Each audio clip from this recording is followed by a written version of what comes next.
지루해도 시청하면 늘어가는 코인 경제 지식 출발! 안녕하세요. 찰리브라입니다. 일단 CPI가 발표가 됐어요. 그래서 많은 기관들이 예측했던 거보다 조금 하향돼서 지금 나와서 인플레이션이 사그러드는 거 아닐까 그런 기대감에 일단 전반적인 시장이 상승세인 건 맞고, 그리고 기관 투자가들은 분명히 연준의 발언을 확인을 할 겁니다. 그래서 확인한 상황에서 확실시 되면 지금보다는 조금 더 이제 상승 추세로 갈 확률이 높아지는 거죠. 자, 일단 그 얘기는 이제 저한테는 사실 아주 단기적인 얘기라서 그냥 살짝 뒤로 밀어놓고 영상에 이제 중후반부에 밀어놓고, 오늘 영상은 조금 이제 좀 어느 정도 배경 지식이 있거나 조금 이제 좀 돌아가시는 분들한테는 좀 많이 아마 도움이 될 거라고 저는 이제 생각을 해요. 골드만삭스가 이 지표를 발표를 했어요. 이 순위를 발표를 했어요. 그래서 2050년이 되면 중국이 미국을 앞질러올 거야. 그래서 우리 대중은 이 지표만 보고 모든 것을 그냥 다 확인을 하죠. 근데 제가 이거를 토대로 해서 제가 몇 가지를 여러분들이 아마 보시면은 반신반의 아마 하실 거예요. 저는 근데 언제나 제가 근거 자료를 토대로 해서 이제 말씀을 드리려고 하잖아요. 그래서 딱 영상에 들어가기 전에 이제 짚고 넘어갈게요. 2023년이 중국이 미국을 앞지르는 원년이 될 거고, 2023년이 가상자산 시장의 제도권 수용의 원년이 될 겁니다. 그래서 눈앞에 보이는 숫자에, 눈앞에 보이는 뭐 바이낸스가 어쩌느니 FTX가 어쩌느니 이런 거에 너무 막 이렇게 하실 필요가 없어요. 제가 왜 그런지에 관해서 이제 말씀드릴게요.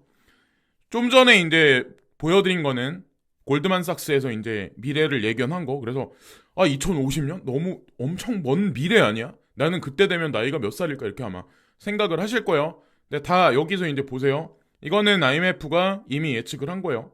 내년에 이머징 7 국가가 이렇게 되고, 미국을 필두로 한 G7은 이렇게 하향 추세로 접어들 거다. 경제가 상승은 하되 성장률이 하향한다는 얘기죠. 그래서 이런 얘기를 했었어요. 이거는 아마 제 영상을 지속적으로 보신 분들은 아마 인지를 하셨을 거고, 자, 여기다 이제 덧붙여서 제가 이제 더 보여드릴게요. 이거는 현재예요. 현재. 지금 2022년. 현재. 자, IMF에서 이거는 뺀 거예요. 자, 미국이 1위예요. 지금 현재. 2위가 중국이죠. 근데 20% 차이 나요. 거의 GDP 수치로 따졌을 때 3위가 일본이고 4위가 독일입니다. 그래서 5위가 인도입니다. 6위가 영국이고, 얼마 전에 영국한테 인도가 밀렸죠. 그래서 7위가 프랑스고 8위가 캐나다, 9위가 러시아. 그래서 뭐 13위가 한국. 나머지는 이제 뭐 그냥 넘어갈게요. 자, 일단 2022년. 자, 여기 보시면 언제죠? 이게 가장 최근에 뺀 거예요. 11월 3일 기준에서. 그러니까 얼마 되지도 않은 거예요. 그래서 IMF 근거 자료를 저는 바탕으로 해서 이제 말씀을 드리는 거고, 왜인지에 관해서 이제 제가 설명을 한번 드려볼게요. 이게 2023년이에요. 여기 이것도 IMF에서 예측한 자료예요. 잘 모르시는 분들이 있는데, IMF는 어느 정도로 이제 힘이 있는 데냐면 연준 위에 있다라고 이제 보시면 돼요. 왜냐면 여기서 그 비율을 SDR 통화 바스켓의 비율을 조절을 하잖아요. 중국 위에나는 지금서부터 5년 동안 비율이 어떻게 될 거야. 달러는 세계 통화 기준에서 달러 인덱스는 비율을 어떻게 조절할 거야. 유로화는 어떻게 조절할 거야. 그럼 당연히 IMF가 상위죠. 그리고 BIS가 있고 뭐 이렇게 있을 거예요. 자, 그래서 IMF 예측치니까 분명히 이제 뭐 이 수치가 거의 저는 정확도가 맞고, 이들이 움직이니까 어차피 세계 경제는. 중국이 2023년에 보시면은 추월을 합니다. 미국을. 예, 보이시나요? 2023년, 2024년 쭉 수치가 보시면 계속 올라가요. 2027년도. 그러니까 아까 골드만삭스가 얘기한 거는 엄청 미래, 뭐 2050년 막 이렇게 얘기를 하는데, 이게 미국이 2위 자리에 있어요. 여기도 성장을 하긴 해요. 예, 성장을 하긴 하는데 아주 더디죠. 예, 아주 더디게 올라가요. 2위 자리에 지키긴 해요. 이때도 2027년까지도 자 보시면은 인도가 내년에 급작스럽게 3위 자리로 들어갑니다. 예, 일본하고 독일을 제칩니다. 참 생뚱맞죠. 이게 그냥 IMF에서 구멍가게 논리로 아무 추정치도 없는 상황에서 그냥 본인 뭐 중국한테 돈 받았다. 그러니까 수준이 참 이렇게 댓글 써주시는 분들의 참 수준이 각양각색이고 뭐 진짜 여러 계층의 분들이 아마 이거 그러니까 뭐 불특정 다수가 이제 보시니까 그러겠지만 그게 다 이제 보인다는 거죠 사실은. 그래서 보실 때 IMF는 어디인가 그리고 왜 이런 얘기를 했었을까 이거를 추정을 해야 되는 이게 그리고 코인 시장하고 과연 무슨 뭐가 있을까. 지금 미국은 트럼프 행정부부터 바이든 대통령 지금 현재 내수 정책 위주로 하고 있죠. 그리고 강달러 위주예요. 달러가 여기서 사그러든다라고 하더라도 저는 일정선은 유지할 거라고 저는 생각을 하거든요. 이게 사실 거기에 사실 묘미가 있는 거고 중국은 아마 여러분들 아시겠지만 얼마 전에 GCC 걸프 쪽에 뭐 오일 수출을 기반으로 하는 많은 국가들이 있죠. 아랍에미레이트, 뭐 사우디아라비아, 뭐 기타 등등 그 국가들하고 위에나 결제로 이거를 얘기를 합니다. 자, 거기에 사실 비밀이 있는 거예요. 제가 가상자산 시장의 원년이 될 확률이 높다라고 이제 말씀드리는 거고, 보면 그죠? 일본은 이렇습니다. 독일도 경제 성장률이 뭐 그렇게 뚜렷하게 팍팍팍팍 올라가지를 못해요. 예. 근데 인도네시아도 팍팍팍팍 올라가기 시작을 합니다. 예. 하여튼 이 추정치가 나왔다는 거. 근데 여기다가 이제 하나를 더 이제 제가 보여드리자면 이거는 미국 GDP 성장률이거든요. 여기 2022년 말기 지금 현재 2%를 채 안 되고 있는 상황. 내년에는 진짜 최악이에요. 미국 같은 경우는 2024년이 되면 조금 성장하지만 그래서 2026년, 2027년이 돼도 2%를 넘지를 못해요. 이런 상황의 국면이 올 거고 또 그러니까 주식 시장하고 사실 이제 관련이 있죠. 그래서 미국 주식 투자하시는 분들이 저를 욕할 수도 있는데 저는 이 자료를 바탕으로 이제 말씀을 드리는 거고 여기 한 가지 더 이거는 세계 에너지 기구거든요. 세계 에너지 기구. 그래서 세계 에너지 기구가 보시면 2019년부터 2025년치를 예측을 했던 거예요. 이게 최근에 업데이트 2020년 옥토버에. 그러니까 이것도 사실 그렇게 오래된 근거 자료는 아니죠. 근데 여기서 이제 추정하는 게 동아시아 여기 야광색으로 하나 보이시죠? 보이시나요? 야광색으로 제일 크게 올라가 있죠. 이게 꺾이질 않아요. 제가 동아시아가 주축이 될 거다라고 제가 강조해서 계속 말씀드렸죠. 자, 사람들이 이제 한국 분들이 뭐 미국 막 이렇게 하시는 분들이 가장 좋아하는 여기 보라색이 보이죠? 보라색의 성장률이 어떤가요? 여기 2023년에 2%를 넘지 못해요. 계속 이러다가 2025년이나 돼야 어느 정도 성장을 하네요.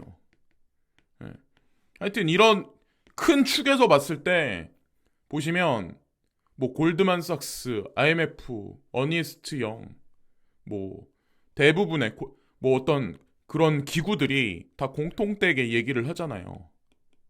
짜고 치는 고스톱같이 그들은 수치를 바탕으로 이런 거를 얘기를 하거든요. 그럼 과연 달러의 헤게모니는 과연 어떻게 될지 중국이 성장하고 있으면 그들은 앞에다 위에나라고 내세우지만 이면에 깔린 그들만이 가지고 있는 화폐 시스템 체계를 지금 구축하고 있습니다. 그거는 제 영상에서 항상 이제 말씀드렸기 때문에 기억하시는 분들이 아마 있을 거고, 예측치가 7.3이었고 7.1이 나왔습니다. 그래서 이거를 보고 와, 인플레이션 엄청 떨어지겠네, 이렇게 이제 생각들을 하시겠지만 2023년에 우리가 생각하는 것보다 인플레이션은 그렇게 떨어지지 않을 확률이 높습니다. 자, 그리고 오일가가 올라갔고, 이것 때문에 이제 다우, 뭐 나스닥, S&P 500 지수, 달러 인덱스는 소폭의 하락이 있었어요. 있었고, 여기 보시면은, 그쵸? 비트코인, 이더리움 뭐 3%대 정도 이제 상승이 있었고, 어떤 사람들은, 차트하는 사람 중에 어떤 사람들은 2만 달러 위까지 갈 거야라고 얘기하는 사람도 있는데, 그건 뭐 지켜봐야 하는 얘기고, 어쨌건 이 지금 추세가, CPI가 긍정적으로 나왔기 때문에 사람들이 얘기한 뭐 특별한 뭔가 사건이 터지지 않는 한, 10,000달러, 1만 달러? 1만 달러까지 떨어지기는 쉽지 않지 않을까라는 생각을 합니다. 그래서 여기 보면 79.4%로 하루 전에 73.5%였는데 올라갔어요. 79.4%로. 이게 0.5% 금리 인상. 거의 그래서 기정사실화되어 있는 지금 상황인데, 자, 지금 상황을 이제 그대로 저는 이제 말씀드리는 거고, 코인데스크에 이 셈이 잡혔어요. 그죠? 아마 여러분들 어저께 뉴스를 보셨겠지만 이게 마무리가 되려면 시간이 걸려요. 지금 중간까지 왔습니다.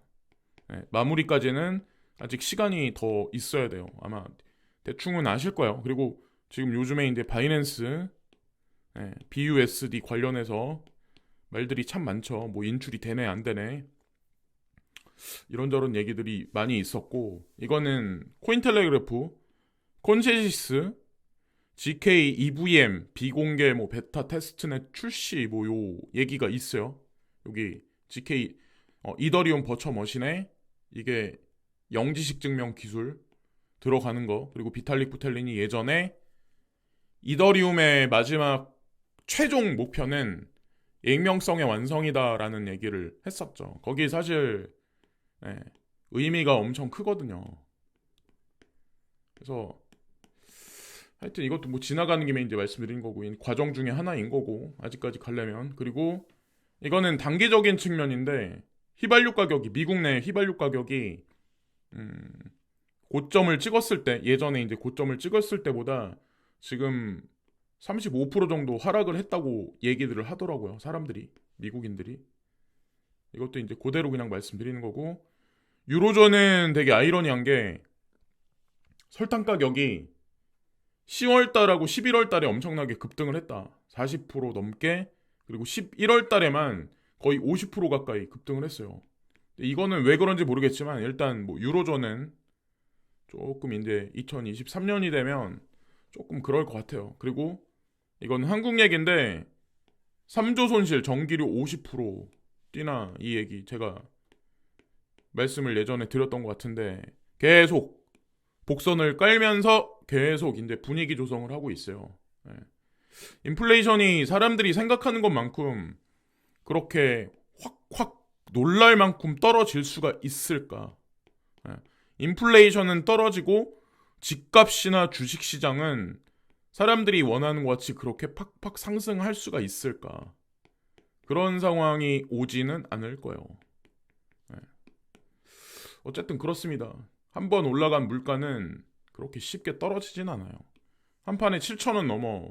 AI 확산에 뭐 이거 조류독감 얘기하는 것 같아요.